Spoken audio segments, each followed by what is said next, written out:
आज Doubtnut app download करें। Doubtnut पर अपने सभी गणित, रसायन विज्ञान, भौतिक विज्ञान और जीव विज्ञान के डाउट्स का करो सफाया। बस प्रश्न की फोटो खींचो, एक ही प्रश्न को क्रॉप करो और तुरंत वीडियो सोल्यूशन पाओ।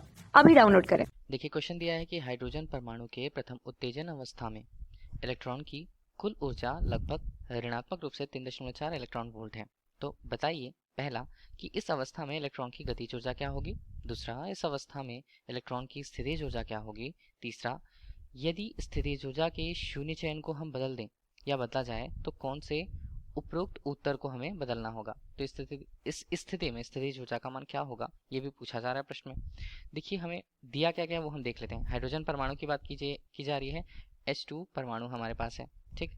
इसके लिए क्या बोला जा रहा है, इसके लिए बोला जा रहा है कि प्रथम उत्तेजन अवस्था में, तो पहली यहाँ पर उत्तेजन अवस्था में क्या दिया हुआ है, उसकी कुल ऊर्जा का मान दिया हुआ है। ध्यान दीजिएगा कुल ऊर्जा है मतलब टोटल एनर्जी हम कहेंगे।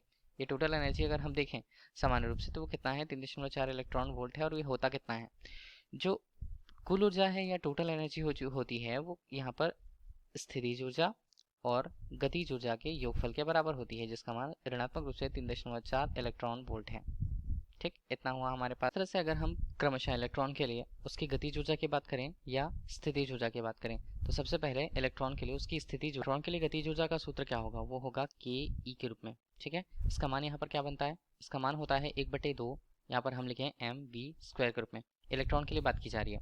हम एक काम कर रहे हैं, 1/2 हमने लिया, यहाँ पर m तो है हमारे पास, हमने ले लिया यहाँ पर r, यहाँ पर ऊपर हम गुणा करते हैं और नीचे भी r का गुणा कर देते हैं, तो ये बनता है यहाँ पर v स्क्वायर के रूप में। और हम r/2 को बाहर ले लिए, r/2 अगर हमने बाहर लिया बचा क्या यहाँ पर बचता है m v square by r के रूप में, ठीक है। ये मान हमारे पास की रूप से हम बात करें किसी इलेक्ट्रॉन के लिए उसके यहाँ पर गतिज ऊर्जा को, तो के से तो हमने व्यक्त कर रखा, साथ ही अगर हम इसे लिखेंगे के ई के रूप में बनेगा क्या, ये बनेगा यहाँ पर के ई के रूप में, यहाँ पर मान बनता है स्मॉल r/2 के रूप में।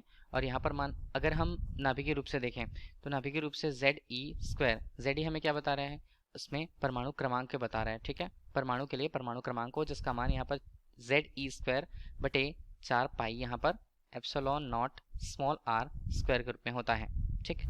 आर हमें इलेक्ट्रॉन के लिए उसकी त्रिज्या को प्रदर्शित कर रहा है। अगर आर और आर के मान को एक तरफ से हमने काट दिया तो यहाँ पर गतिज ऊर्जा का सूत्र क्या बनेगा, गतिज ऊर्जा का सूत्र इस प्रकार हमारे पास बन रहा है जेड ई स्क्वायर बटे हमने करा तो ये हमारे पास बन रहा है 2 और ये बनता है 4 pi epsilon naught small r के रूप में, ठीक है। तो ये तो गतिज ऊर्जा के सूत्र को बता रहा है। इतना तो हुआ हमारे लिए इलेक्ट्रॉन के लिए गतिज ऊर्जा का सूत्र। फिलहाल ले लेते हैं समीकरण 1 के रूप में। और इस तरह से हम स्थितिज ऊर्जा की बात करें तो किसी इलेक्ट्रॉन के लिए स्थितिज ऊर्जा का सूत्र क्या होता है, ये होता है पीई के रूप में। इसका मान होता है ऋणात्मक रूप से जेड ई का स्क्वायर बटे हम करें है यहाँ पर 4 पाई यहाँ पर एप्सिलॉन नॉट आर के रूप में, ठीक है। तो ये हमें स्थितिज ऊर्जा के सूत्र को प्रदर्शित कर रहा है, ठीक है। तो ये हमारे पास समीकरण 1 हुआ और ये समीकरण 2 हुआ हमारे पास। दोनों की तुलना कर लेते हैं, किससे, समीकरण 1 और 2 से। तो हम यहाँ पर पा रहे हैं, तो ये हमारे पास बन रहा है पीई मतलब स्थितिज ऊर्जा का मान जो है ऋणात्मक रूप से 2 के ई मतलब गतिज ऊर्जा के दोगुने मान के बराबर होता है। तो कुल ऊर्जा कितनी होगी, कुल ऊर्जा को अगर हम लें तो कुल ऊर्जा को टोटल एनर्जी टी से व्यक्त कर देते हैं, ठीक है। टी से अगर हमने व्यक्त कर रखा तो ये होगा कितना, ये होगा पीई गतिज ऊर्जा और के ई स्थितिज ऊर्जा मतलब गतिज ऊर्जा और स्थितिज ऊर्जा के योगफल के बराबर, ठीक है। पहली कंडीशन हमें क्या पूछी गई है, पहले जैसे बताया गया था कि प्रथम उत्तेजन अवस्था में इलेक्ट्रॉन की कुल ऊर्जा ऋणात्मक रूप से 3.4 इलेक्ट्रॉन वोल्ट है। पहला पूछा है कि इस अवस्था में इलेक्ट्रॉन की गतिज ऊर्जा कितनी होगी, तो हम उसे लिखें वो कितना है, के ई के रूप में प्रस्तुत कर रहे हैं। मान यहाँ पर होगा हमारे पास ऋणात्मक रूप से ई के बराबर, ठीक है। तो ऋणात्मक रूप से ई के बराबर ऋणात्मक और यहाँ पर ऋण 3.4 इलेक्ट्रॉन वोल्ट, ये कितना बनता है 3.4 इलेक्ट्रॉन वोल्ट मिला। और दूसरा ऐसे ही है जिसमें पूछा जा रहा है कि प्रथम उत्तेजन अवस्था में स्थितिज ऊर्जा का मान पी के रूप में मान कितना होता है, ऋणात्मक रूप से होता है 2 के ई के मान के बराबर। यहाँ पर ऋणात्मक रूप से 2 हमने ले लिया, के ई का मान हमने देखा तो वो बनता है 3.4 इलेक्ट्रॉन वोल्ट। तो हमारे पास हल करने के बाद इसका मान आ रहा है ऋणात्मक में 6.8 इलेक्ट्रॉन वोल्ट के रूप में, ठीक है। तीसरा हमारे पास कि अगर यहाँ पर दूसरा तो हमारे पास हो गया कि तीसरे में बोला है कि यदि स्थितिज ऊर्जा के शून्य चयन को बदला जाए तो कौन से उपयुक्त उत्तर को बदलना होगा।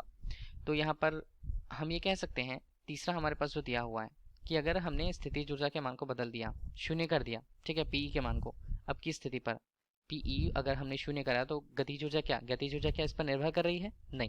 तो गतिज ऊर्जा का मान तो नियत रहेगा, तो हमारे लिए गतिज ऊर्जा का मान कितना 3.4 इलेक्ट्रॉन वोल्ट ही रहेगा। लेकिन अगर हम कुल ऊर्जा की बात करते हैं, मतलब टोटल एनर्जी की बात करते हैं, टोटल एनर्जी का मान अगर इसका मान शून्य हो जाता है, वो कितना आता है? 3.4 इलेक्ट्रॉन वोल्ट ही आएगा। ठीक है ना? तो ये धनात्मक रूप से 3.4 इलेक्ट्रॉन वोल्ट आएगा। स्थितिज ऊर्जा का मान बदल गया है, लेकिन यहाँ पर गतिज ऊर्जा का मान नहीं बदलेगा। और हाँ, यहाँ पर जो कुल ऊर्जा है उसका मान बदल सकता है, जिसका मान है 3.4 इलेक्ट्रॉन वोल्ट। यही हमसे प्रश्न में पूछा गया था। धन्यवाद। कक्षा 6 से 12वीं से लेकर नीट, IIT, JEE वो एडवांस के लेवल तक 1 करोड़ से ज्यादा छात्रों का भरोसा। आज ही डाउनलोड करें डाउटनेट ऐप या व्हाट्सएप करें अपने सारे डाउट्स 8400 400 400 पर।